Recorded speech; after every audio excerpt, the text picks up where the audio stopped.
La ferme de Champlain du Cap Tourmente, Québec 1626. Par René Saint-Germain.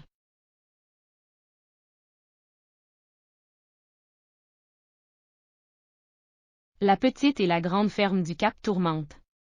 C'est en 1608 que Champlain donna son nom au Cap Tourmente. Il a constaté l'abondance et la qualité des fourrages sur les terres avoisinantes. Derrière ces prairies naturelles s'étendent des forêts remplies d'arbres nombreux au pied desquels coulent des ruisseaux et des rivières.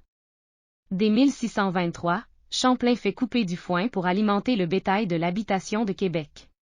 En juillet 1626, il fait construire sur place 2 corps de logis et une étable. Les corps de logis sont de 15 pieds français sur 18 et l'étable de 60 pieds sur 20. Ces bâtisses sont construites en terre et en pieux et le toit en chaume, comme celle de Normandie. La petite ferme était entourée d'une palissade construite en pieux.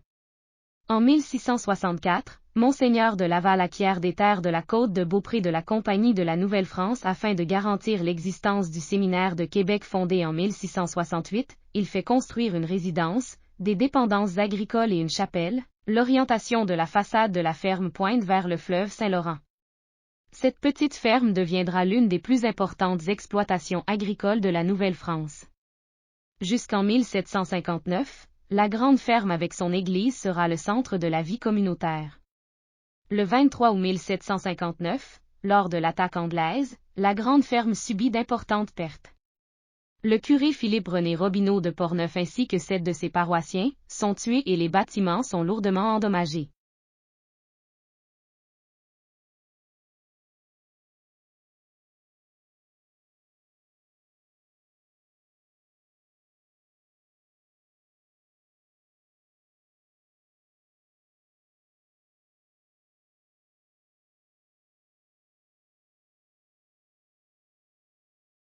Le territoire est alors morcelé au profit des autres fermes du séminaire.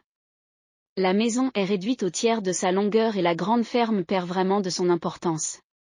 Vers 1770, le séminaire entreprend la construction de nouvelles installations au Petit Cap, un promontoire plus en retrait, qui existe toujours.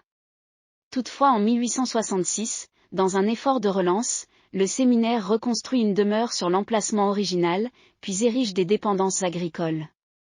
La maison actuelle est construite et un quai est également bâti pour acheminer les produits de toutes les fermes. L'habitation possède donc un corps de logis long en maçonnerie de pierre, une toiture à 2 versants recourbés couverte de bardeaux, des larmiers débordants. Les caractéristiques de l'influence néoclassique, dont l'ordonnance régulière et la symétrie des ouvertures, des lucarnes et des cheminées, la galerie pleine largeur en façade avec son ornementation, garde-corps au balustre tourné, aisselier formant un arc trilobé, colonnes ouvragées, les 3 portes identiques à un poste ornées de portails néoclassiques, les retours de corniches sur les façades des côtés, la grande lucarne centrale occupée par une fenêtre palladienne à l'arrière, les ouvertures, dont les lucarnes à pignon, 4 à l'avant, 3 à l'arrière, les 6 baies cintrées qui percent la façade arrière et les fenêtres à battants à grands carreaux, les murs pignons en maçonnerie de pierre recouverts de planches de bois à coins, les 4 souches de cheminée, dont une décorative et 3 fonctionnelles.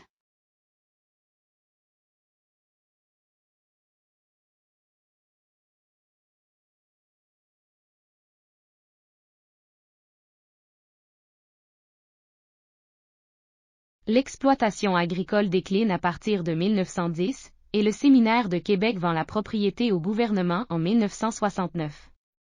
En 1975, la maison est reconnue comme monument historique et la grande ferme devient, en 1980, le centre d'initiation au patrimoine.